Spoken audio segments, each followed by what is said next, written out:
Rice ceremony ছিল সেটা তো তোমাদের সাথে শেয়ার করেইছি, বাট সেখানে গিয়ে কি কী খেলাম মেন অ্যাট্রাকশন সেটা তো তোমাদের সাথে শেয়ার করাই হলো না।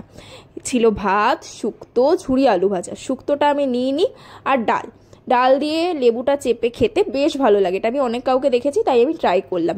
ঝুরি আলু ভাজা দিয়ে লেবু দিয়ে একটু ডাল দিয়ে ভাত খেতে দারুণ লাগলো। আমি এটা ফার্স্ট টাইম ট্রাই করলাম ডালের সাথে লেবুটা, বেশ ভালো লাগলো। আর ছিল কাতলা কালিয়া, যেটা আমি মায়ের থেকে নিয়েছি, পুরোটা খেতে পারবো না তাই আমি অর্ধেকটা নিয়েছি। এই যে সব খাবারই খেয়েছি মোটামুটি, বাট অল্প অল্প যতটুকুনি খেতে পারবো ততটুকুনি। ডোন্ট ওয়েস্ট ফুড, এই জিনিসটা মাথায় রাখতে হবে সবসময়, তাই যারা খেতে পারবো সেটাই নেব। এখানে ছিল ফ্রাইড রাইস আর মাটন কষা, যেটা আমার ভীষণ ভালো লাগে। মাটন আমার ভীষণ ফেভারিট, পোলাও হোক ফ্রাইড রাইস হোক সবের সাথেই ভালো লাগে। আর চর্বি কার কার ফেভারিট আমাকে একটু কমেন্ট করে জানিও। আমার তো চর্বি ভীষণ ভালো লাগে, বাট কিশমিশ আমি খাই না, তাই কিশমিশটা সরিয়ে দিয়ে খেয়ে নিলাম। ছিল চাটনি আর পাঁপড়, আর রসগোল্লার সন্দেশও ছিল, যেটা আমি নিইনি তাই তোমাদের সাথে ভিডিওটা শেয়ার করা হলো না। আর লাস্টে ছিল এই যে পান,